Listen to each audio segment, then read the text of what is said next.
मेरे पति ने मेरी कमाई से अपनी गर्लफ्रेंड के लिए डायमंड रिंग खरीदी। मैंने उसे ऐसा सबक सिखाया कि जिंदगी भर याद रखेगा। नमस्ते, मेरा नाम एमिली कार्टर है और मैं 35 साल की हूँ। मैं न्यूयॉर्क सिटी में एक सफल ज्वेलरी स्टोर की मालिक हूँ। ज्यादातर लोगों को नहीं पता कि ये स्टोर मेरा है, क्योंकि मैंने अपने व्यवसाय में अपना मैडन नेम इस्तेमाल किया है, ताकि प्रोफेशनल और पर्सनल लाइफ अलग बनी रहे। मेरे पति माइकल कार्टर को भी इसका अंदाजा नहीं था, लेकिन अब ये बात सबसे छोटी चिंता बन चुकी है।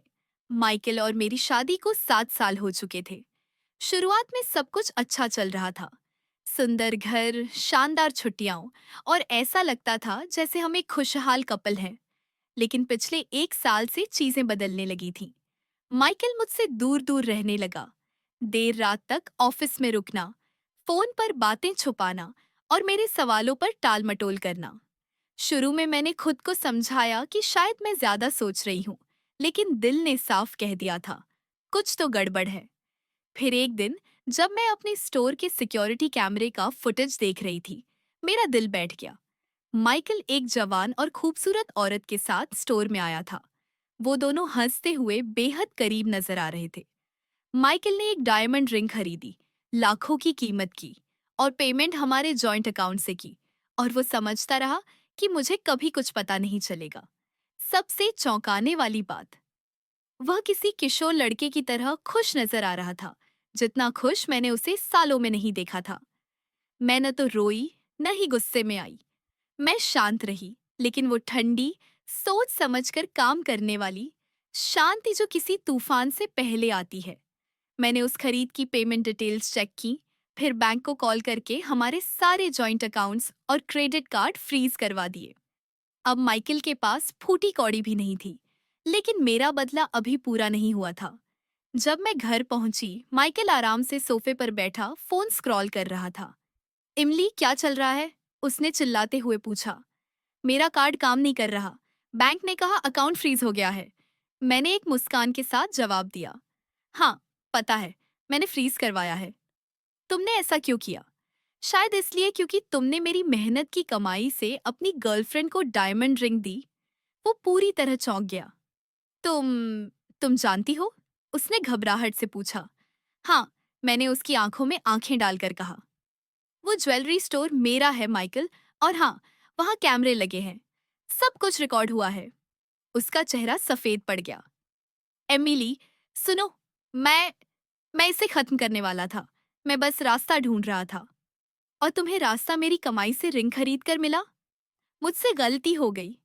नहीं माइकल, ये गलती नहीं थी। ये एक फैसला था। अब मेरे पास भी एक फैसला है, तलाक। एमिली, प्लीज मत करो, हम इसे ठीक कर सकते हैं। मैंने तुम्हें ठीक करने के बहुत मौके दिए, अब नहीं। और वैसे भी प्रीनप के अनुसार तुम्हें मेरी एक भी चीज नहीं मिलने वाली। प्रीनप? उसने फुसफुसाते हुए पूछा। हाँ, मैंने पहली बार खुलकर मुस्कुराया। ओह, और एक और बात, जो रिंग तुमने खरीदी थी, मैंने उसे नकली से बदल दिया। अब जाकर अपनी सच्ची मोहब्बत को वहीं दो। मैं दरवाजा खोलकर निकल गई, बिना पीछे देखे। कुछ हफ्ते बाद मैंने तलाक की फाइलिंग कर दी। हमारे वकील डेविड मोरालेस ने मुझे और भी बुरी सच्चाई बताई। माइकल पिछले 1 साल से हमारे जॉइंट अकाउंट से चोरी कर रहा था, कुल मिलाकर $2,50,000। डेविड ने तुरंत केस तैयार किया। माइकल को कोर्ट समन भेजा गया और जल्द ही उसकी नौकरी भी चली गई। अब वो एकदम खाली हाथ था। एक दिन उसने मिलने की भीख मांगी। मैं तैयार हो गई उसे टूटे हुए देखने के लिए। वो एक कैफे में बैठा था, बिखरे बाल, थकी आंखें। एमिली, मैं जानता हूँ मैंने सब बर्बाद कर दिया। प्लीज केस वापस ले लो। वो बुरी तरह गिड़गिड़ा रहा था। माइकल, तुमने सिर्फ दिल नहीं तोड़ा, तुमने धोखा दिया, पैसे चुराए और झूठ बोला। अब भुगतो। 3 हफ्ते बाद कोर्ट में फैसला आया। माइकल कार्टर दोषी पाया गया है। तलाक के बाद सारी संपत्ति एमिली कार्टर को दी जाती है। माइकल को 1 साल की जेल और $50,000 का जुर्माना भरना होगा। बाहर निकलते हुए डेविड ने मुझसे कहा, आपने जीत हासिल की एमिली। मैंने खुद को वापस पाया, मैंने जवाब दिया। अंत में मैंने माइकल को एक छोटा सा पैकेज भेजा, वही नकली रिंग और एक नोट। डियर माइकल, ये वही रिंग है जो तुमने मेरी कमाई से खरीदी थी। फिक्र मत करो, ये भी तुम्हारे वादों की तरह नकली है।